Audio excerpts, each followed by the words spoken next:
오늘은 심근경색이나 협심증 같은 질병을 진단받았을 때 어떻게 먹어야 할지 알아보겠습니다. 함께해 주실 분들입니다. 안녕하세요. 심장내과 홍성진입니다.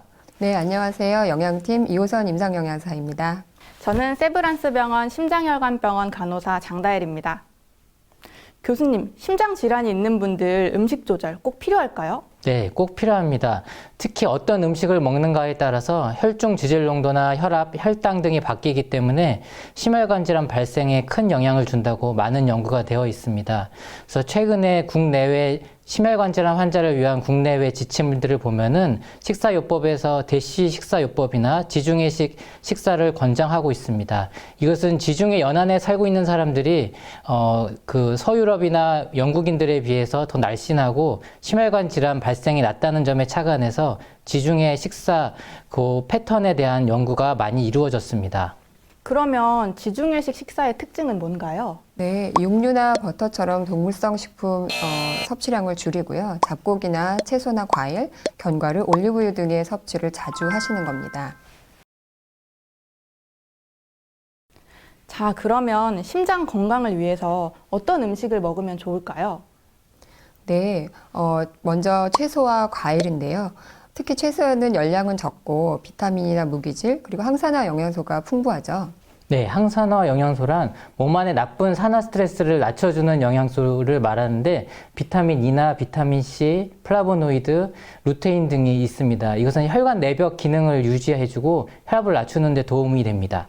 네, 항산화 영양소는 급원식품이 굉장히 영양소에 따라 다르기 때문에 가능하면 여러 가지 제철 채소를 이용해서 풍부하게 드시는 것이 좋겠습니다. 예, 채소와 과일에는 섬유소도 풍부해서 혈당이 올라가거나 혈중 지질 농도가 올라가는 것을 예방하는 효과도 있습니다. 그러면 한국이라면 김치잖아요. 김치도 채소인데 김치는 어떨까요? 네, 김치도 채소가 주 재료인 음식이긴 한데요. 이왕이면 소금에 절인 김치보다는 심심하게 양념한 나물이나 샐러드, 그리고 생야채 같은 것들을 충분히 드시는 게 훨씬 더 좋겠죠. 예, 근데 과일에는 당분이 좀 많아서 혈당이 높은 분들이나 아니면 체중 조절이 필요한 환자들에서는 좀 조심하는 게 좋지 않을까요, 선생님? 네, 과일과 채소를 섭취 권장해드리는 것은 맞는데요. 차이가 있습니다. 채소는 충분히, 그리고 과일은 적당히입니다. 적당히가 좀 어려운데 보통 귤 적당량이라고 하면 하루에 한두 개 정도, 그리고 사과는 반 개에서 한 개 정도, 딸기면 한 7, 8알 정도로 생각하시면 됩니다. 특히 체중을 조절하셔야 되거나 당뇨가 있으신 분들은 저희가 과일 섭취량을 조금 더 엄격하게 조절하시도록 말씀드립니다.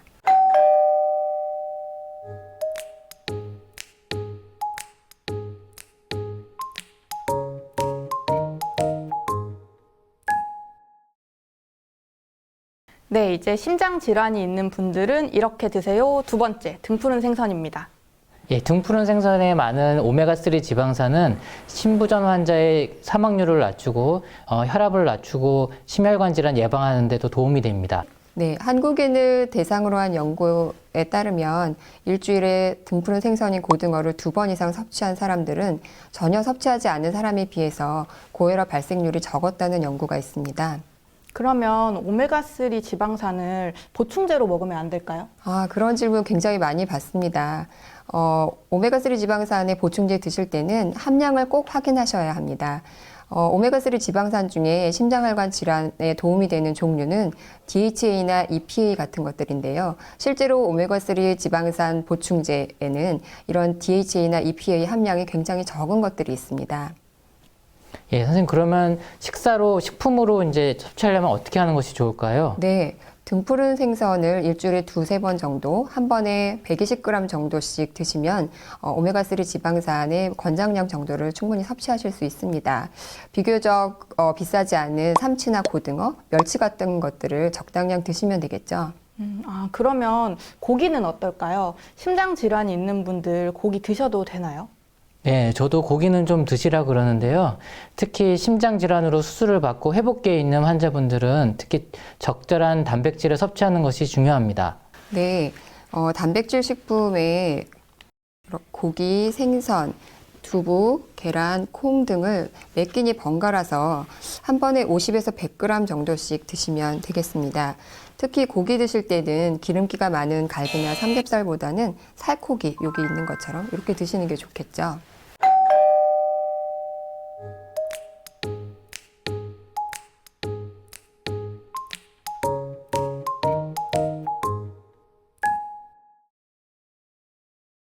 네, 이제 세 번째 권장 음식을 알아보도록 하겠습니다. 네, 세 번째 권장사항은 우리의 주식인 밥 또는 빵을 잡곡밥이나 통밀빵으로 선택하시는 겁니다. 그 이유는 우리 몸의 여러 가지 반응에 꼭 필요한 비타민 E나 비타민 B가 곡물의 껍질 부분에 풍부하거든요. 예, 섬유소도 풍부하기 때문에 혈중 콜레스테롤이 올라가거나 혈당이 급격하게 변하는 당뇨병 환자에게는 더 도움이 될 수 있습니다. 제가 만난 환자 중에 귀리가 건강에 좋다고 해서 귀리랑 우유를 아침마다 드시는 분이 계셨거든요. 그러면 귀리 같은 잡곡은 많이 먹어도 괜찮은가요? 네, 잡곡밥이나 통밀빵이나 꽁보리밥은 양의 제한 없이 많이 드셔도 된다고 생각하시는 경우가 있는데 그렇지는 않습니다. 쌀밥 한 공기 그리고 잡곡밥 한 공기는 각각 300칼로리로 같고요. 흰 식빵 한쪽하고 그리고 잡곡 식빵 한쪽도 100칼로리로 같습니다. 따라서 많이 드시면 혈당도 올릴 수 있고 체중도 증가할 수 있기 때문에 적당량 드시는 것이 중요하겠죠.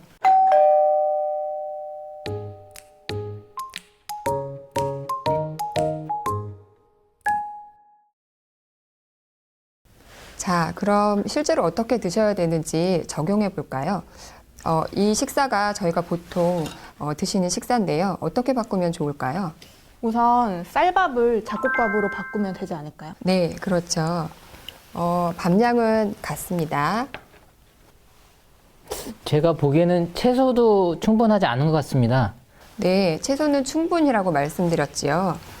그래서 이렇게 채소가 충분히 들어간 샐러드로 바꿔주시면 좋겠고요. 이때 사용하는 드레싱은 식물성 기름이나 오일, 올리브 오일을 기본으로 하는 드레싱을 사용하시면 좋겠고, 그리고 부먹보다는 찍먹으로 드시는 게 체중을 조절하시는 경우에 기름 섭취량을 줄일 수 있는 방법일 수 있습니다. 아몬드나 호두 등의 견과류를 곁들이시면 더 좋겠죠. 그리고 칼치구이도 좋지만 등푸른 생선인 삼치구이로 바꿔보실 수 있겠고요. 그리고 제육볶음인 경우에 살코기이면 이 정도 드실 수 있는데 이왕이면 버섯이나 파프리카, 색깔 있는 파프리카 같은 채소를 곁들이시면 더 좋을 것 같습니다. 네, 생각보다 쉽네요. 보기만 해도 건강해지는 느낌이에요. 맞아요. 책이나 강의에서 봤을 때는 어려워 보였는데 이 정도면 집에서도 쉽게 해 먹을 수 있을 것 같아요. 그리고 맛있어 보여요.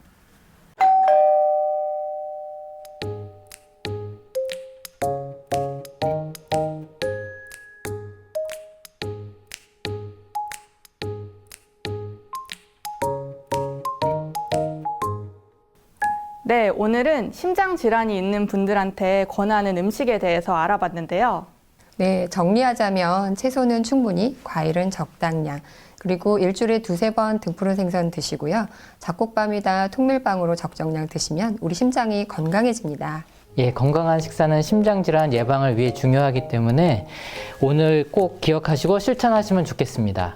지금까지 함께 해주신 여러분 건강하세요.